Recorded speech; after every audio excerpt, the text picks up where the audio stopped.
Sahabat Odoy, kali ini kita berkunjung ke komplek makam Gunung Sembung atau komplek makam Sunan Gunung Jati yang dibangun pada tahun 1400 tahun Saka yang ditandai dengan Candra Sangkala Sirna Tanana Warna Tunggal. Di depan komplek makam terdapat alun-alun. Di tengah alun-alun terdapat pohon beringin. Sisi baratnya ditanami pohon munggur. Sedangkan pada sisi utama terdapat pohon sawo kecik dan tanjung. Di halaman alun-alun ini terdapat dua bangunan, yaitu bangunan Mangu dan bangunan Mande Tepasan yang berada di sisi barat dan pendopo Ringgit yang berada di sebelah timur. Bangunan Mande Mangu dibuat pada tahun 1402 Saka yang ditandai dengan Candra Sangkala Singa Karigawe Anake. Menurut tradisi, bangunan tersebut merupakan hadiah dari Ratu Nyawa, anak Raden Patah dari Demak yang menikah dengan Pangeran Brataklana. Anak Sunan Gunung Jati, Pangeran Brataklana meninggal di laut ketika dalam pelayaran dari Demak menuju ke Cirebon.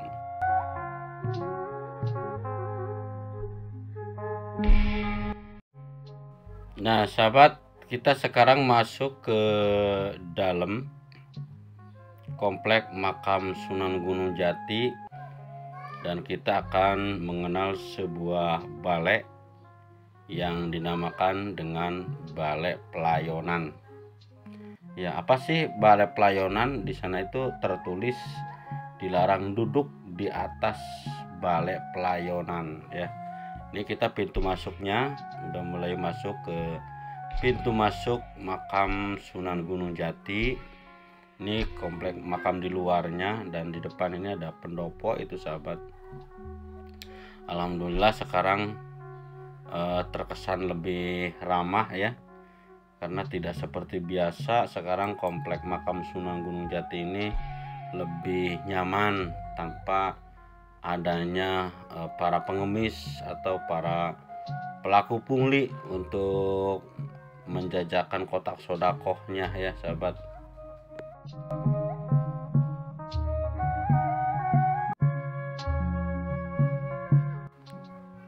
Ya sahabat, ini yang kita lihat adalah yang dinamakan dengan Balek Pelayonan ya.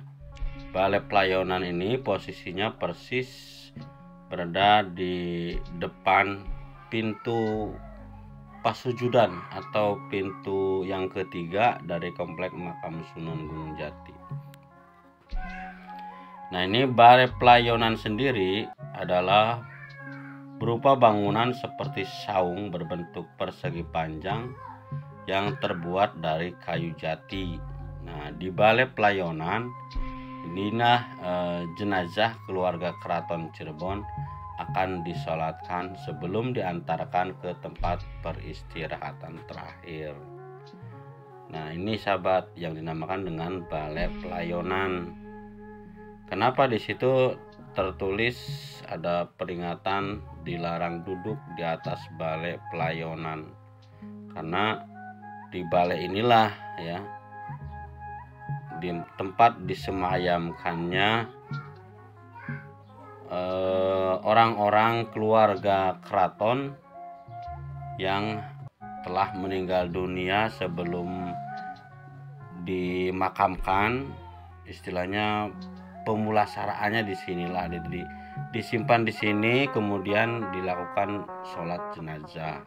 Itulah yang dinamakan dengan Balek Pelayonan ya. Jadi persisnya Balek Pelayonan itu sahabat, kalau kita masuk ke dalam komplek makam Sunan Gunung Jati,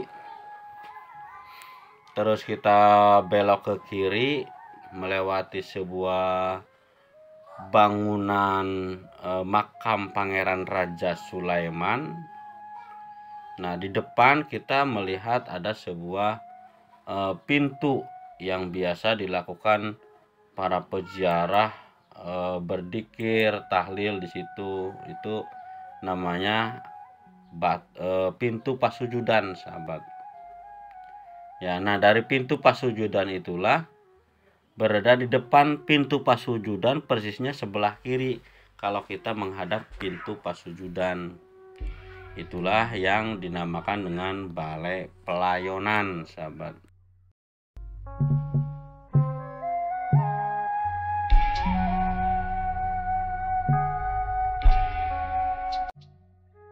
Ya, inilah yang dinamakan dengan balai pelayonan, sahabat ya. Jadi persisnya ada di sebelah kiri. Kalau kita menghadap ke pintu pasujudan, tempat para peziarah berkirim doa atau tahlilan, berada di sebelah kiri. Inilah yang dinamakan dengan balai pelayonan. Ya, pelayonan sendiri asal kata dari layon. Layon dalam bahasa Sunda itu artinya mayit ya, atau orang yang sudah meninggal dunia. Jadi dinamakan layon bahasa Sundanya. Dan kemudian diadopsi dengan bahasa Cirebon, layon ini jadi pelayonan ini tempat untuk layon atau tempat untuk orang yang sudah meninggal dunia. Nah, inilah jadi di balai pelayonan inilah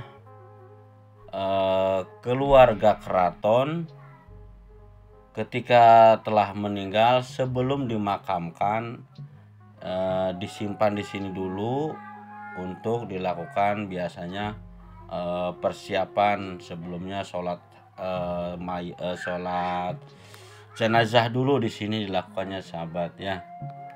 Jadi itulah yang dinamakan dengan balai pelayonan ya. Mungkin buat sahabat yang pernah ke komplek makam Cirebon, disitulah ada balai pelayonan. Kenapa tidak diperbolehkan duduk di balai pelayonan? Karena memang itu bukan tempat duduk, itu diperuntukkan untuk keluarga keraton, baik keraton Kasepuhan, keraton Kanoman, keraton Kacirebonan atau dari Kaprabonan, dari keluarga keraton. Pokoknya kalau meninggal itu sebelum dimakamkan, nah di sini di balai pelayonan ini untuk dilakukan sholat jenazah. Makanya tidak boleh diduduki ya, sahabat, tidak boleh diduduki. Oke, itu aja sahabat.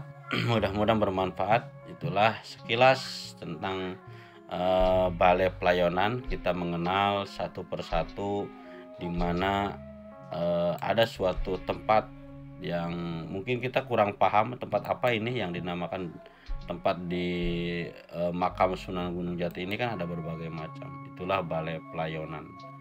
Ya, mudah-mudahan bermanfaat. Jumpa kembali bersama Kang Odoy Channel, menguak mitos, fakta, dan sejarah.